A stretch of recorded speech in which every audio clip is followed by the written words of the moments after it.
भवतां पुनः अस्यां कक्षायां स्वागतमस्ति।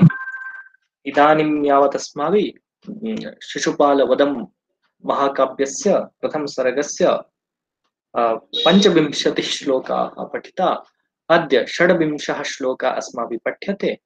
अनुक्षणमेव भवतां पुरतः श्लोकः आगमिष्यति।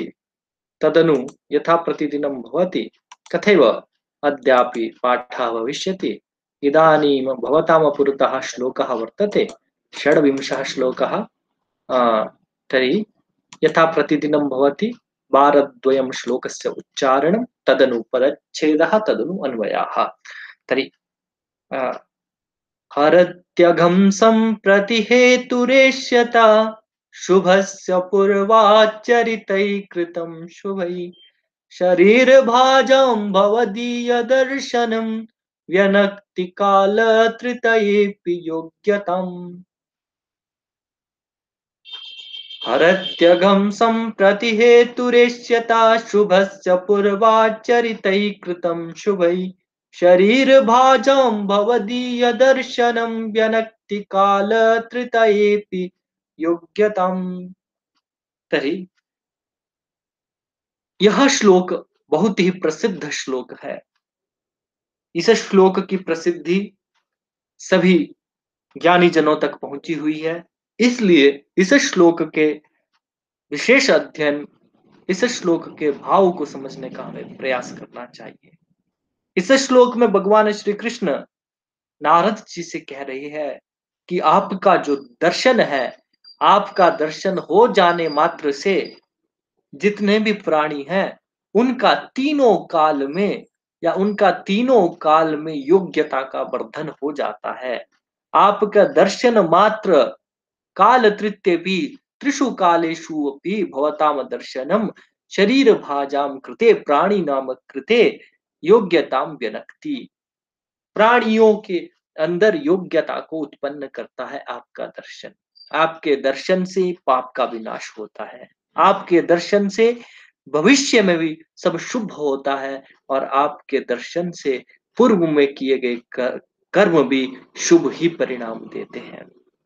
आपके दर्शन मात्र से प्राणियों के तीनों काल में किए गए कर्म शुभ हो जाते हैं और आपकी योग्यता में वर्धन हो जाता है, वृद्धि हो जाती है। इस प्रकार का अनमोल वचन इस श्लोक में कहा गया है। तो ये जो श्लोक है वो भारतीय ज्ञान राशि, भारतीय ज्ञान परंपरा को दृढ़ करने में, सुदृढ़ करने में अपना महनीय योगदान देता है। तो हरत्यघम संप्रति हेतुरेष्यता, हेतु परिणाम एष्यतः, हेतु परिणामः, हेतु शब्दस्य उभयत्र अन्वयः वर्तते। हेतु शुभस्य हेतु एष्यतः, शुभस्य हेतु एष्यता पूर्वाकृतैः शुभैः कृतं शुभैः पूर्वाचरितैः कृतं शुभैः हेतुः परिणामः। अनेन क्रमेण वयम अस्य श्लोकस्य भावं भावार्थं च कर्तुं शक्नुमः। तो इसके सामान्य अर्थ को हमने समझ ही लिया है। तो अब हम इसके पदच्छेद की ओर जाते हैं। तो सबसे पहले पदच्छेद के लिए हम पदच्छेद करने के लिए सबसे पहला जो वर्ण हमारे पास है वो है हरति। हरण करता है, हरति। हरति अघम, अघम भवति पापम, पाप कर। संप्रति इदानीम, संप्रति इदानीम हेतुः एष्यतः,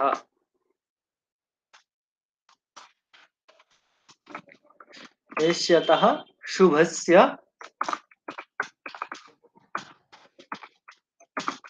पूर्वाचरितैः, पूर्वधन आचरितैः, पूर्वाचरितैः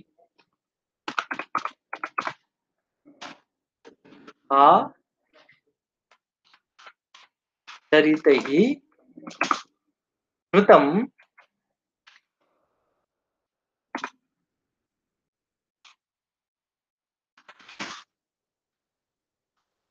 शुभैः। अनेन क्रमेण पादद्वयं समाप्तिं गच्छति। शरीरभाजां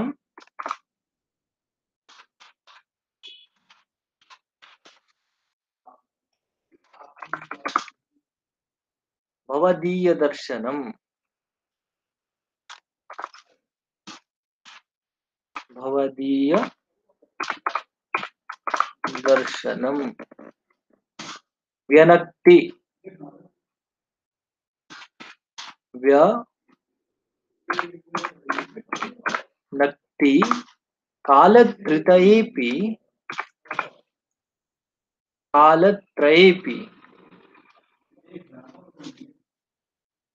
कालत्रयेपि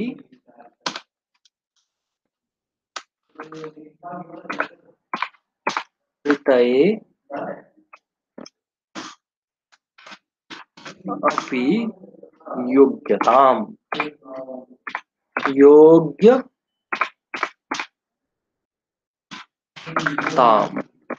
अनेन क्रमेण अस्माभिः पदच्छेदः कृतम्। पदच्छेदः तु अस्माभिः कृता। हरति हरण करता है अघम या निवारण करता है। हरति शब्द से पापम निवारयति, अघम भवति पापम। संप्रति इसमये हेतु एष्यता, संप्रति वर्तमान काले, वर्तमान काले हरति अघम, संप्रति अघम हरति, वर्तमान काले पाप कर्म को समाप्त करता है। किसका? नारद जी का दर्शन।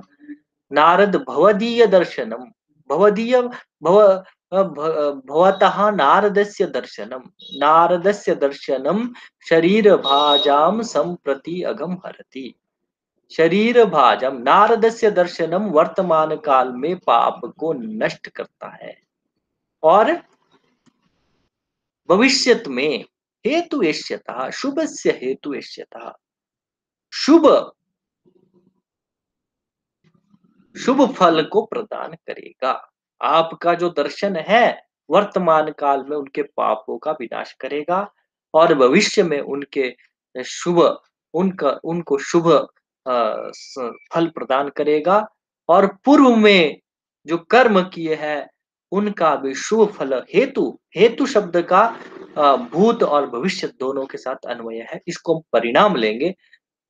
भविष्य में भी, भूतकाल में जो आपके आचरित कर्म है उनका परिणाम भी, उनका भी शुभ परिणाम ही प्रदान करता है। इसलिए तीनों काल में आपका जो दर्शन है वो प्राणियों के लिए, प्राणियों की योग्यता को व्यक्त करता है, व्यनक्ति व्यक्त करता है। काल तृतीय योग्यताम भवदीय दर्शनम शरीर भाजाम काल तृतीय योग्यताम व्यनक्ति। अनेन क्रमेण वयम अस्य अर्थम अवगंतुम शक्नुमः। इस प्रकार से हम इस श्लोक का अर्थ निकाल सकते हैं। अब हम अन्वय आपके समक्ष रख रहे हैं, तो आप देखिएगा। भवदीय, अत्र कश्चन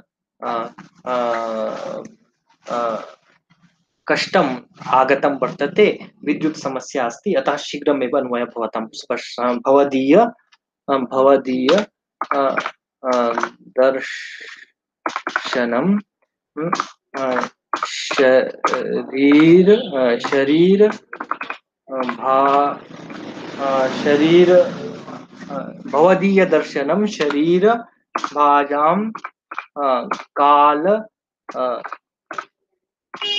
त्रितये की योग्यताम व्यनक्ति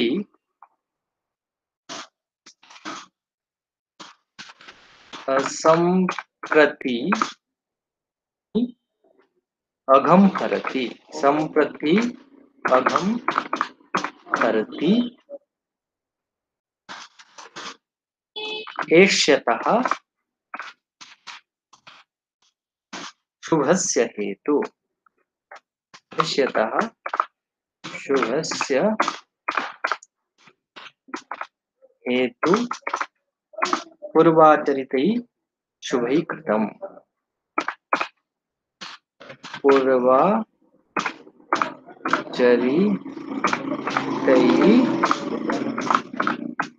शुभैः शुभैः कृतम्। अनेन क्रमेण अस्माभिः अन्वयः कृतः एकवारं सरलः अर्थः भवतां पुरतः उपस्थाप्यते तदनु अत्रैव अद्यतनीया या कक्षा वर्तते सा समाप्तिं प्रति गमिष्यति। भवदीय दर्शनम आपका दर्शन शरीर भाजम प्राणियों के लिए कालत्रते भी तीनों कालों में भी योग्यता व्यक्ति योग्यता को व्यक्त करता है या आपका दर्शन मात्र प्राणियों की तीनों काल में योग्यता को योग्यता में वृद्धि करता है संप्रति में अगम हरति वर्तमान काल में इस समय उनके पाप को नष्ट करता है कौन आपका दर्शन एष्यतः शुभस्य हेतु और भविष्य काल में शुभ का कारण बनता है आने वाले समय में भी आपके दर्शन मात्र से शुभ ही होता है प्राणियों के साथ पूर्वाचरित कृतम पूर्वाचरित शुभ ही कृतम और पूर्व में जो कर्म किया गया है पूर्वाचरित पूर्व में आचरित जो शुभ कर्म है उसका भी शुभ ही परिणाम सामने आता है अनेन क्रमेण अस्मिन् श्लोके अर्थः प्राप्यते अयं च श्लोकः विश्वप्रसिद्धः वर्तते तर्हि अ, अयं श्लोकः समेषां कण्ठे आगच्छति एकवारं